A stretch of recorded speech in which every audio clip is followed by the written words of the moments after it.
السلام علیکم ورحمۃ اللہ وبرکاتہ۔ بسم اللہ الرحمن الرحیم۔ اپنے پڑوسیوں کی فکر کیجیے۔ وَاعْبُدُوا اللَّهَ وَلَا تُشْرِكُوا بِهِ شَيْئًا وَبِالْوَالِدَيْنِ إِحْسَانًا وَبِذِي الْقُرْبَى وَالْيَتَامَى وَالْمَسَاكِينِ والجار ذي القربى والجار الجنوب والصاحب بالجنب وابن السبيل وما ملكت أيمانكم إن الله لا يحب من كان مختالا فخورا۔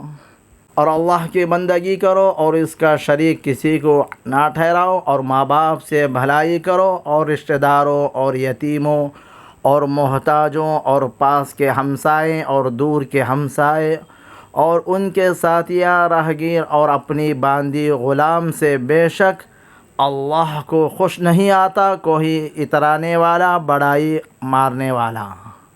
ہمسایوں سے حسن سلوک کرنا۔ قریب کے ہمسائے سے مراد وہ ہے جس کا گھر اپنے گھر سے ملا ہوا ہو۔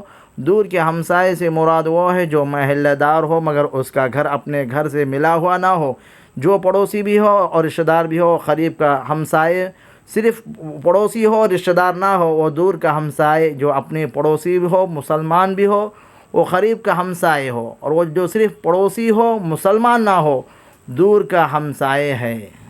المؤمنین حضرت عائشہ صدیقہ رضی اللہ تعالی عنہا سے روایت ہے، حضور اکرم صلی اللہ علیہ وسلم نے ارشاد فرمایا، جبرائیل علیہ السلام مجھے پڑوسی کے متعلق برابر وصیت کرتے رہے، جب یہاں تک کہ مجھے یہ گمان ہوا کہ پڑوسی کو اپنا وارث بنا دیں گے۔ ایک مرتبہ حضور اکرم صلی اللہ علیہ وسلم نے صحابہ کرام رضی اللہ عنہ سے فرمایا، جانتے ہو پڑوسی کتنے حق ہیں؟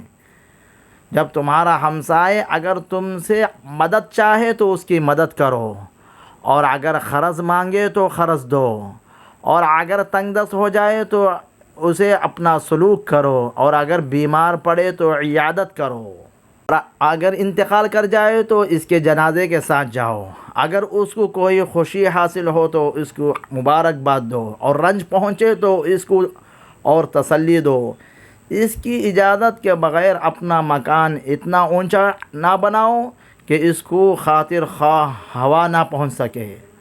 اگر کوئی پھل خرید کر لاؤ تو اس میں سے بقدر مناسب اس کو بھی دو، ورنہ چھپا کر اپنے گھر لاؤ، اور اپنے بچے کو میوہ لے کر باہر نہ جانے دو، اس کے بچے کو ہرس ہوگی تو اس کو رنج ہوگا۔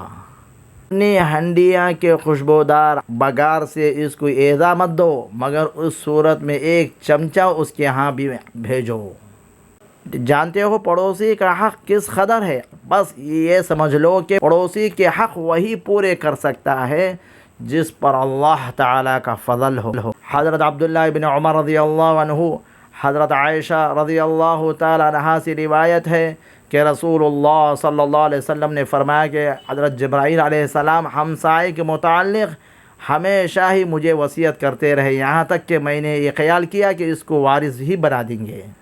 قرآن کریم کے اس حکم اور رسول اکرم صلی اللہ علیہ وسلم کی اس نصیحت پر صحابہ کرام رضی اللہ عنہ نے کس درجے عمل کیا، اس کی ایک جھلک ہمیں حضرت عمر رضی اللہ تعالی عنہ کے اس واقعے میں نظر آتی ہے۔ جب آپ نے ایک بکری ذبح کروائی تو غلام سے کہا کہ گوشت صاف کرتے ہی سب سے پہلے میرے یہودی پڑوسی کو گوشت بھیجا جائے۔ یہ تاکید اتنی دفعہ کی گئی، غلام کو زور دیا گیا اور کہنے لگا، حضور آپ بار بار اتنی تاکید کیوں کر رہے ہیں؟ مجھے سب معلوم ہے۔ آپ نے فرمایا، اللہ تعالیٰ اور اس کے رسول اللہ صلی اللہ علیہ وسلم نے بار بار اس کے متعلق تاکید فرمائی ہے، اس لیے میں بھی تمہیں بار بار کہہ رہا ہوں۔